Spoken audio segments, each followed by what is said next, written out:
Hai, apa kabar? Saya Rehman Abadi, Senior Research dan Analis di PT Valburi Asia Futures. Welcome to Valburi News.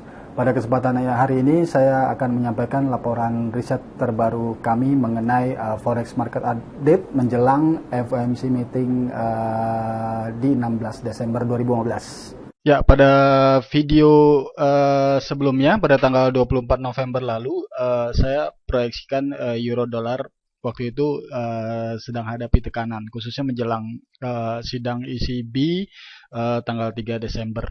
Namun ternyata tekanan yang berlanjut tidak sampai atau sekitar 100 pips saja. Habis itu euro dolar, terutama setelah ECB meeting, justru melonjak tajam. Ya, ini di chart ini saya coba perlihatkan bagaimana euro saat ECB meeting justru bergerak kontras dari keputusan ECB tersebut, di mana di ECB tersebut pada 3 Desember melakukan pelonggaran moneter namun dianggap kurang agresif saat itu, karena di keputusannya tersebut hanya memangkas deposit rate 0,1% ke minus 0,3%, lalu memperpanjang QE timingnya ke bulan Maret 2017, setidaknya ke saat itu. Terus memangkas inflasi, forecast inflasi 2016 dan 2017. Nah, tapi di sisi lain ECB meeting saat itu tidak menambah jumlah QE-nya, masih dipertahankan di 60 miliar per bulan, dibarengi dengan prospek atau proyeksi kenaikan untuk GDP di 2015 dan 2016. Nah, kondisi ini bertepatan di saat kondisi pasar sedang mengalami short position euro yang cukup tinggi dan bahkan terbilang sangat tinggi, dan juga ini diakibatkan oleh antisipasi untuk pelonggaran moneter ECB. Jadi ketika keputusannya dianggap kurang agresif, terutama untuk QE 60 miliar per bulan yang masih dipertahankan, euro bergerak kontras kemudian yang terjadi. Jadi di sini sebelum ECB meeting, saat video 24 November lalu, euro dolar ada di sekitar 1.06 sampai 1.07 range pergerakannya. Tekanan hanya berlanjut sampai 1.0538 dan sehabis ECB meeting 3 Desember jam 7 atau setengah 8 malam, euro dolar bergerak naik lebih dari 450 pips ke 1.0980. Nah, berikutnya adalah kondisi euro dolar dalam daily chart. Saat ini saya coba perlihatkan reboundnya sedang berada di zona konsolidatif. Jadi ini bisa kita anggap sebagai zona resisten di sekitar 1.100 sampai 1.1100. Ini bergerak dari level bottom di bulan Desember 1.0538, dan ini pergerakannya cukup akseleratif dan besar, dalam kisaran yang besar. Nah, berikutnya yang menjadi pertanyaan kita adalah apakah tekanan euro dolar saat ini masih akan berlanjut setelah mengalami gerak kontras dan rebound signifikan pasca ECB meeting, karena kita punya the biggest event lagi untuk akhir tahun ini, dan merupakan the biggest event di 2015, yaitu FOMC meeting. Saat video ini dibuat tanggal 16 Desember, keputusannya belum dilakukan, jadi kita saat ini sedang menunggu beberapa jam lagi untuk FOMC meeting untuk keputusan suku bunga. Nah, dari pasar obligasi, terutama dari Chicago Mercantile Exchange, di sini terlihat probabilitas untuk kenaikan suku bunga Amerika Serikat masih di atas 80%. Jadi mencapai 81,4% untuk probabilitas suku bunga di 0,50%, dan probabilitas ini naik dari bulan sebelumnya 67,8%. Namun ini agak sedikit mengendur dari hari sebelumnya 83,3%, tapi relatif masih di atas 80%, masih prospek besar ataupun kemungkinan besar untuk The Fed menaikkan suku bunganya dari level 0,25% saat ini. Nah, untuk keputusan kenaikan suku bunga sendiri ini sebenarnya juga sama dengan ECB tadi, jadi sudah banyak diantisipasi oleh market. Jadi untuk kedepannya kita perlu perhatikan selain keputusan tersebut juga forward guidance-nya. Nah, di forward guidance ini yang perlu diperhatikan adalah mengenai prospek kenaikan suku bunga Amerika Serikat di tahun mendatang di 2016. Jadi di mana market masih proyeksikan sekitar 1-3 kali lagi untuk kenaikan suku bunga di tahun 2016. Nah, tapi kita perlu perhatikan nanti malam ataupun saat FOMC meeting untuk forward guidance-nya ini apakah akan disebut dengan jelas untuk prospek kenaikan suku bunga di 2016 tersebut.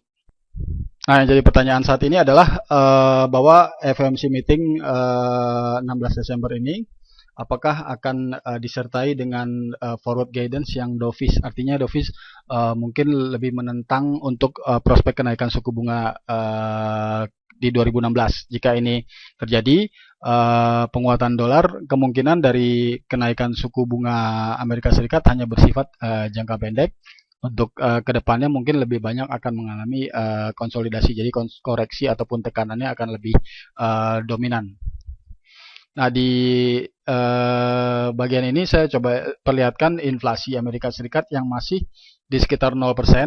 Jadi tingkat inflasinya masih rendah. Ini adalah 3 faktor yang mungkin bisa menjadi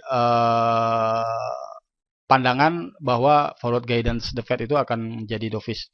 Inflasi yang masih rendah. Yang kedua, ekonomi global masih terbilang lesu. Jadi seperti Cina, Eropa masih khawatir dengan ekonomi masing-masing.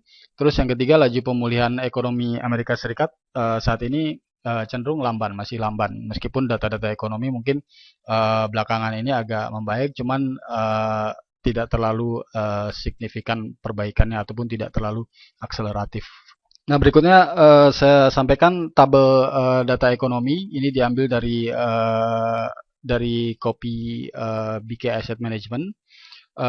Di sini mereka mengumpulkan data-data yang dirilis setelah FOMC meeting sebelumnya. Jadi 27-28 Oktober FOMC meeting sebelumnya hingga sekarang 16 Desember menjelang keputusan FOMC meeting dikolek data-data Amerika Serikat, dan dari hasil data-data tersebut kebanyakan lebih cenderung positif untuk ekonomi Amerika Serikat, meskipun kita masih perlu perhatikan seperti sektor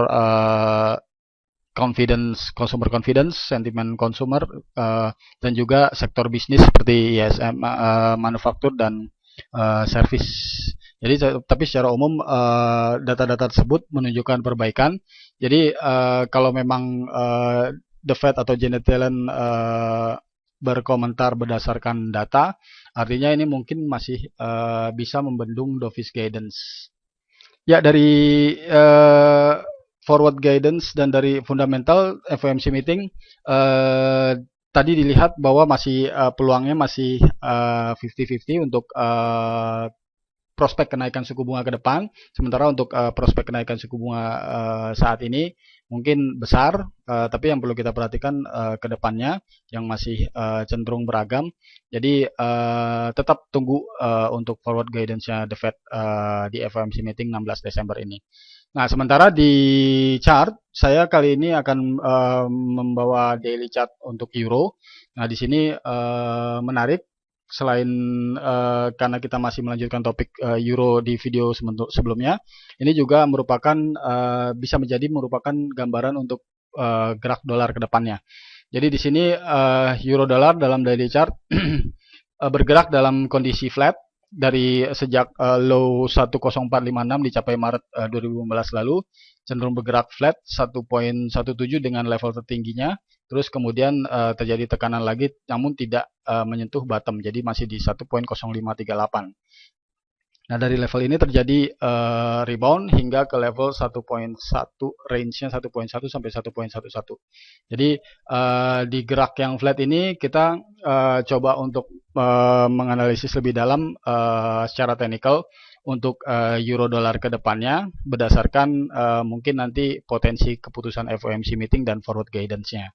Saya punya dua skenario dan ini pendekatannya dari Elliott Wave Principle. Jadi di mana di Elliott Wave itu menghitung akselerasi harga dengan 5 gelombang dan konsolidasi dari akselerasi tersebut dengan 3 gelombang.